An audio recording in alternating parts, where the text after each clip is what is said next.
thank you for having me. My name is Gordon Permann, and today my topic is airships over San Diego. I came to San Diego for boot camp in '78, and shortly after, I began volunteering at the San Diego Aerospace Museum 42 years ago. Airships are fascinating to me, and our town has quite a history with them. A couple basic terms before we start. For aerostats, that's the technical term for an aircraft that uses gas for lift instead of relying on lift provided by an airfoil.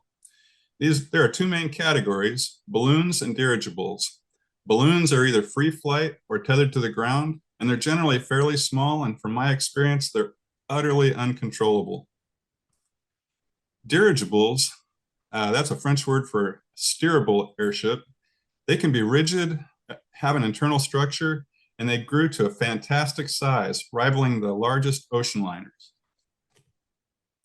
Unlike the rest of the country, our aviation heritage started in the 1800s, with local legend John Montgomery flying his glider down at the border.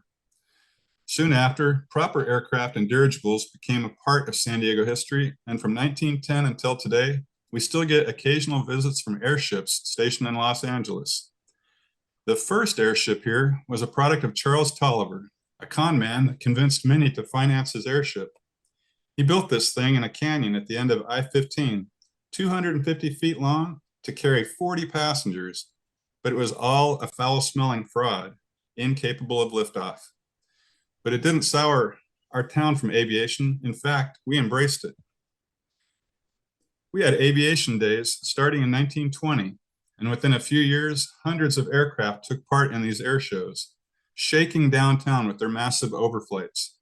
The Army quickly lost faith in airships and gave theirs to the Navy. In an event that turned out every citizen of San Diego, the Navy landed their newest dirigible, the B-3, on the lawn at San Diego High School, here in front of the old gray castle. Newspapers proclaimed us the air capital of the West. The first of the giants to visit San Diego was ZRS-1, the Shenandoah, the daughter of the stars. It was a flawed to beauty, the first of the massive Zeppelin-style airships of the US Navy. San Diego is one of very few towns visited by all four of these due to our excellent weather. It was built in Lakehurst using German wartime plans, and at 685 feet, it was large, but it had design weaknesses that ultimately caused its loss, with 14 crew members.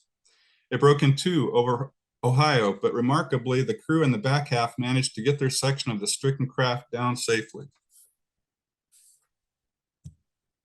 When it visited San Diego in 1924, it required almost the entire landing area at Rockwell Field on Coronado's North Island. Thousands of San Diegans journeyed across the bay to witness the landing. The Secretary of the Navy, Charles Wilbur, came to San Diego in 1924. He replaced FDR, who was fixated on getting the US Navy across the Atlantic before anyone else in the NC-4. That's a story for another day. Anyway, Secretary Wilbur made a lot of promises and directed the construction of hangars, landing masts, and other provisions. And he now began promoting Rockwell Field as the airship capital of the West. The gentleman on the left may look familiar. He only came back to America once. It wasn't a good visit. Another in the list of tragedies to hit the program was the attempted purchase of ZRS-2, built by the British, who were having some success with their own airships. In the R-38, the US Navy felt they found a good product, but it never made it to delivery, crashing into the sea, losing 44 of her 49 crew. The most successful airship in the Western Hemisphere was ZRS-3, the Los Angeles. Built in Germany to a high standard, it was initially filled with flammable hydrogen gas for its journey to America. Afterwards, it was refilled with helium with a lower lift capability, which meant it no longer had enough lift to return to Europe. The charmed ship flew extensively from 1924 to 1932 and remained on the Navy roster until 1939 without ever suffering a fatality or crash. It was hangared due to budget issues during the Depression. At 656 feet, it was by far the largest thing to ever land on a US Navy aircraft carrier, the USS Saratoga. All the weaknesses of the Shenandoah, which was a copy of a wartime German Zeppelin, were effectively engineered out of the rugged Los Angeles, which was similar to the sleek post-war Bodensee passenger airship. This headstand, caused by a powerful gust of wind, actually produced no damage at all, and the LA quickly settled back to an even keel. No airship presentation is complete without mention of the heavyweight class, the German LZ-127 Graf Zeppelin, and the infamous LZ-128 Hindenburg. The closest we got was Graf Zeppelin came to the city of Los Angeles. At 776 feet and 803 feet respectively, they were the air equivalent of ocean liners, carrying thousands of passengers in the 1930s, but in relatively small groups.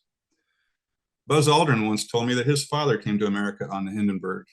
It took me 4 years to find his name on a passenger list.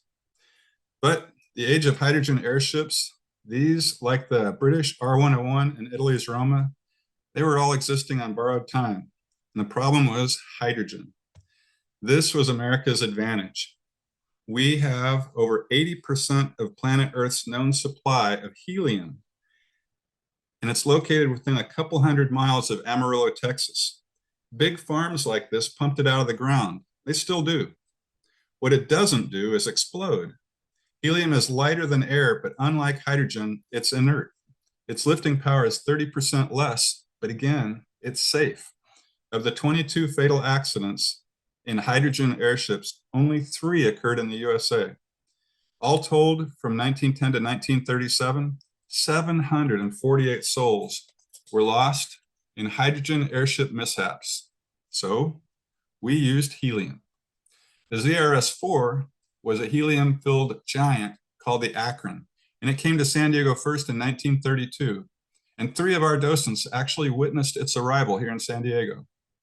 With a speed between 75 and 80 knots, it was thought it was fast enough to serve as a scout for the US Navy, like a light cruiser, only with 1/10 of the crew.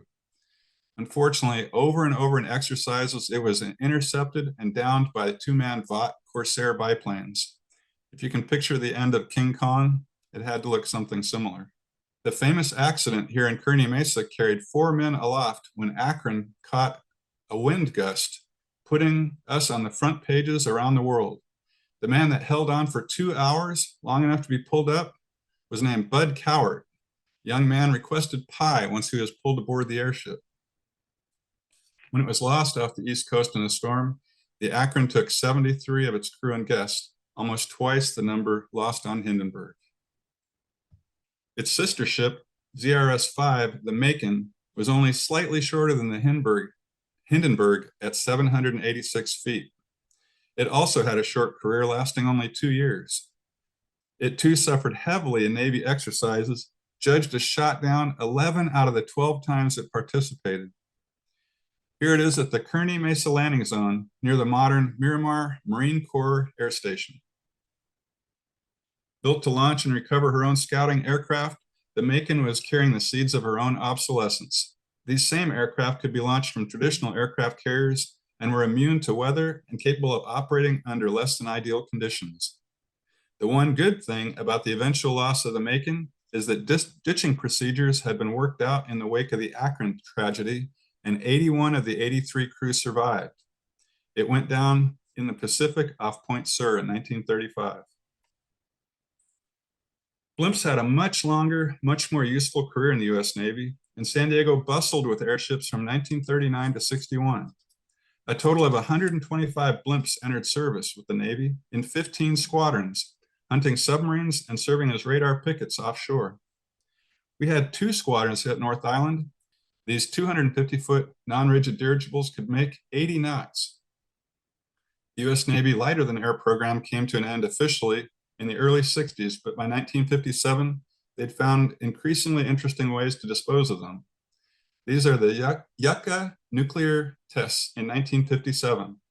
Not surprisingly, airships don't fare well in nuclear combat. So these days, airships have made a bit of a jerky comeback. This huge thing cost the US Army millions of dollars, but after the first flight of the proposed reconnaissance blimp, funding was cut and it was sold for pennies to the original British contractor.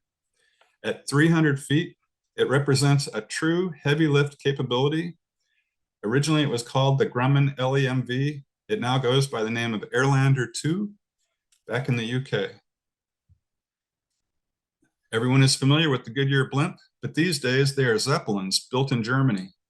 These are significantly larger than the traditional 70-year-old design Super Bowl blimps.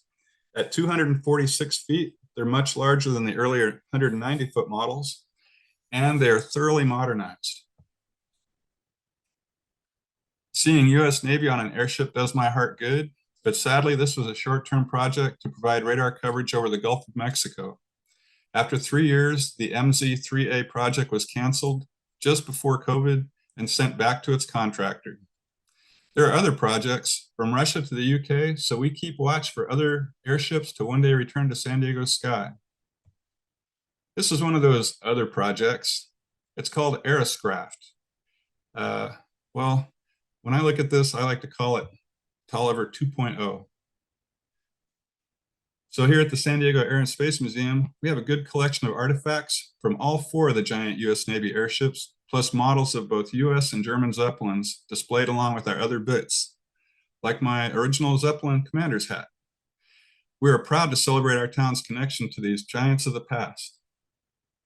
That's the end of my presentation. On behalf of the staff of the San Diego Air and Space Museum, I'd like to thank you for your time.